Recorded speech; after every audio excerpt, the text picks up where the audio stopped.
예. 두 번째 주제는요. 이 13일 그러니까 다음 주 월요일이 되겠습니다. 서울중앙지검 형사 1부에서 그 김건희 여사에게 명품백 파우치죠. 그거를 전달한 재미교포 최재영 목사를 소환한다.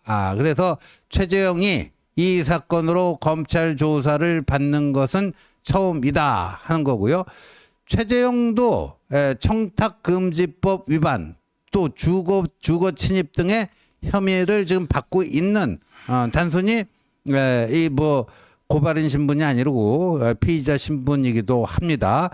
이 김건희 여사의 파우치 수수 의혹이 작년 11월이죠. 네. 유튜브 채널 서울의 소리를 통해서 불거졌습니다. 이게 이제 2022년 그러니까 한남동 관저에 들어가기 전이죠. 아크로비스타에 살고 있을 때 그 무렵 최재영이 김건희 여사 만나서 300만 원 상당의 디올백을 전달을 했는데 손목시계로 그 과정을 다 몰래 촬영해가지고 서울의 소리를 통해서 영상을 공개한 사건이다.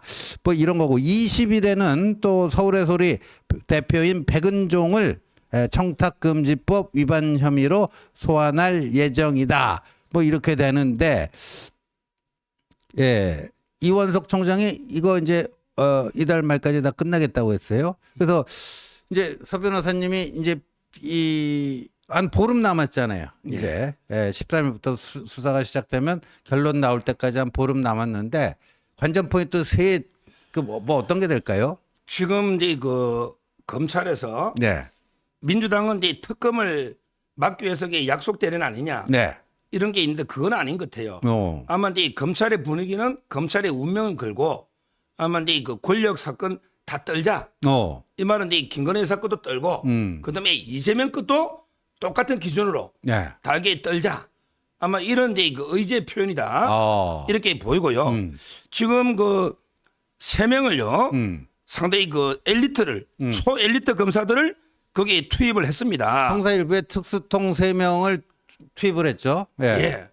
그런데 그냥 약속대로 하려면 그 정도를 여기 투입할 이유가 없잖아요. 아, 그렇군요. 그래서 아마 이제 그 세 가지 검찰의 고민의 세 가지 포인트는 수사할 때 첫째는 이제 그 대통령실을 압수수색하느냐. 이러면 이게 상당히 파란의 일잖아요. 대통령실의 창구나 기록관까지 압수수색하느냐. 그럼 이게 어떻게 보존돼 있는가. 이게 하나가 이제 쟁점이 되고요. 그다음에 두 번째가 김건희 여사를 직접 소환하느냐. 지금 직접 소환하겠다는 거죠. 그래요. 아마 이것도 이게 그 갈등이 커질 수 있는 엄청난 일이고 중요한 거는 이제 그 윤석열 대통령 수사죠. 대통령은 소추 특권에 있지만 불소추 특권. 소출 안 당한 특권이 있지만 그러나 이게 수사는 또 해놨는 경우가 있거든요. 다음에 기소는 못 하더라도 퇴임의하기 때문에. 근데 윤석열 대통령 수사할 때는 그 이제 배우자인 김건희 여사 그걸 받았는지 인지 여부 아닙니까? 아마 이제 그래서 결론적으로는 윤석열 대통령은 이제 서면 조사할 수가 있고요. 그다음에 김건희 여사는 소환 조사할 수가 있고요. 그다음에 압수수색까지 시도할 가능성이 있다.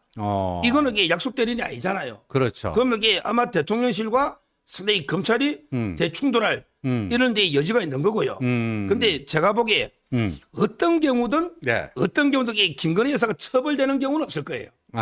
왜냐하면 이게 그 배우자 처벌 조항 자체가 없고요. 없죠. 근데 문제는 금지 조항에도 직무와 즉 남편의 직무와 관련해서 100만 원 이상 받으면 안 되거든요. 근데 최재영 목사가 이미 꼬리를 내려버렸어요. 그렇죠. MBN하고 인터뷰하면서 직무 관련성이 자체가 없다. 없다고 했죠. 그러니까 이제 자기가 처벌 면하려고. 그렇죠. 따라서 이게 금지 조항에도 해당이 안 되고. 자기는 공여자인데 직무 관련성이 있다라고 해야지 김건희 여사도 일단 죄는 되나 처벌 조항이 없어서 처벌할 수가 없다 이렇게 가는데 그러면 자기도 처벌받아야 되니까. 그렇죠. 그건 싫은 거고. 그래서 결론은요. 아마 이제 그 김영란법으로는 둘 다 처벌 안 될 것 같아요. 직무 관련성이 없으니까 진짜. 그러면 이게 뭐로 처벌되느냐? 아마 이제 그 최 목사는 주거침입 있잖아요. 주거침입. 이게 쏘기 가지고 들어갔기 때문에 들어오라고 허락을 했지만 그렇지만 이게 그런 목적 범죄 목적을 숨기고 허가받았잖아. 사기치 가지고 이게 허가받은 거거든요. 그 위계에 의한 그 공무집행 방해도 해당되겠네. 그거는 이제 그 경호 업무. 경호 업무를 이게 위계로서 방해해서 그것도 고발돼 있고요. 그다음에 그 아까처럼 주거침입도 고발돼 있고요.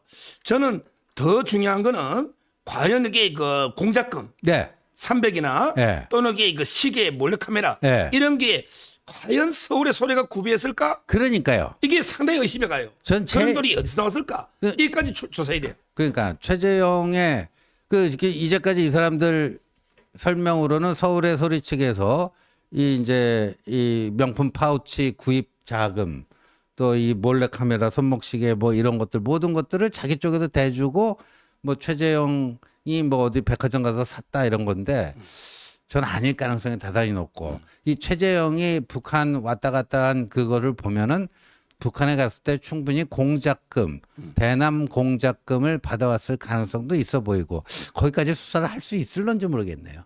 자금 출처를 이렇게 조사해 보면, 예. 그다음에 그 시계 카메라는 어디서 만들었는지 예. 그런 걸 북한에 줄 수도 있잖아요. 그렇죠. 그것도 한번 따져봐야 되고요. 예. 지금 목사는 뭐 상당히 조사할 게 저는 많이 있다 이렇게 봅니다. 아, 그렇군요. 그러면 이제 그런 식으로 이제 이게 진행이 되면은 그럼 순서상으로는 어떻게 되겠어요? 일단 저 최재형이 13일이고 백운종이 20일 아니에요? 예, 20일인데 그 김건희 여사 소환이 만약에 이루어진다면 언제 어떤 시점에서 뭐가 시도가 될 수 있을까요? 아마 근데 뭐 빨리 마무리하겠다. 예. 본인이 이제 그 어차피 퇴임이 9월이니까 7월까지는 모든 수사 끝내야 되거든요. 그렇죠. 근데 이원석, 이 수사 끝내야 예. 되니까 아마 조율하지 않을까 이런 데 그 생각이 들고요. 지금 제가 보기에 이 수사를 철저하게 하면요. 하면 이제 그 형평이 있기 때문에 네. 저는 최재형만 잡는 게 아니고 결국은 이제 같은 부에 김정수 건이 또 있거든요. 이것도 이게 그 균형을 맞춰야 되잖아요. 지금 같은 부에 김정수 건이 3건이 있어요. 예. 하나는 이제 그 타지 마할 네. 간거 있죠. 이게 있고 고발당한 거. 그다음에 또 하나가 이제 그 샤넬 옷하고요. 그다음에 그 옛날 관봉권으로 뭐 많이 샀잖아요. 아, 관봉권. 샤넬 옷. 예, 예. 이런 데 특활비 문제가 있고요. 네. 그리고 이제 그 경호원을 수영 강사처럼 이게 직권 남용을 했거든요. 이 3개는 또 검사 1명이에요. 그래서 제가 방송마다 아니 김건희 여사 3명을 투입하면 이거는 3건이니까 9명에 투입해라 이러고 있거든요. 그래서 김정숙 여사도 같은 기준으로 철저하게 수사해서 빨리 이게 마무리 지된다. 이걸 촉구합니다. 아, 그러니까 보수 쪽 내에서는요, 그 중앙지검 형사 일부가 참 이상하다. 먼저 고소고발이 이루어진 김정숙 사건은 진도도 안 빼면서 네. 왜 그 김건희 여사 사건만 갖고 이렇게 난리법석을 피우느냐 이런 불만이 있어요. 예. 그런데 우리 이제 서 변호사 보실 때는 이 요번 달 내로 이 명품 파업치 이거를 종료를 하면은 그쪽으로 갈 수 있는 어떤 환경이 자연스럽게 조성되는 거 아니냐? 뭐 그런 거죠. 그렇죠. 그리고 이제 그 이번에 네. 만약에 김건희 여사 소환이 되면 도이치도 떨어야죠. 그렇죠. 도이치도 이제 그 원래 그 이름을 가리고 수사해야 됩니다. 그때 계좌 빌려준 사람이 한 100여 명 되잖아요. 네. 이런 경우에 김건희 여사 이름을 가렸으면 똑같이 무혐의 났을 거예요. 그때 한 명 기소가 무죄나고 나머지 다 무혐의했잖아요. 네. 무혐의. 따라서 이제 그 김건희 여사가 역차별 받은 거예요. 저는 도이치도 이번 기회에 떨어야 된다. 아니 근데 일부 언론에서는 예. 요번에 이제 명품 파우치 이거 소환이 만약에 이루어지면 그때 영부인을 또 2번이나 부르기는 좀 그렇지 않느냐. 그래서 아예 도이치모터스 같이 할 수도 있다. 뭐 이런 뭐 전망 기사도 나오더라고요. 그러니까 예. 그렇게 떨어야 되고요. 또 이게 제가 그렇게 이야기했더니 오늘 또 좌파 제가 YTN 갔더니 네.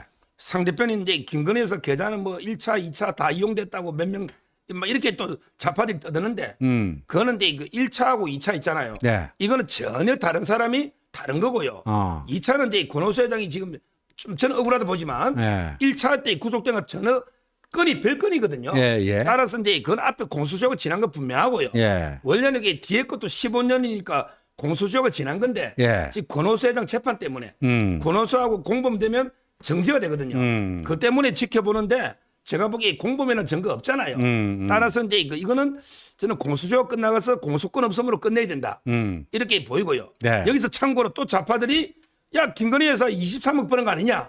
이게 판결문을 안 봐서 그래요. 예. 그거는 이제 검찰에서 일방적인 주장의 거래소에. 근데 실제 판결문에는 이익 산정 불가 아, 이익 산정 불가. 권오수 회장도 170억 그 이익 산정 불가 이래 났습니다. 아, 그렇군요. 자, 그래서 이제 관전 포인트 세 가지가 이제 대통령실 압수수색 하느냐 마느냐, 김건희 여사 소환을 언제 어떻게 하느냐, 그다음에 이 인지 여부 관련하고 대통령에 대한 수사를 뭐 어떻게 하느냐. 요게 이제 세 가지 관전 포인트다. 이렇게 정리를 해 줬습니다. 그다음에 이거 대통령은요.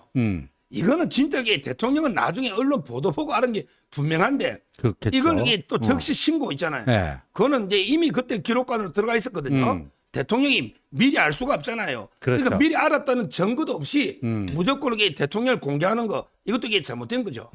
그렇죠. 예.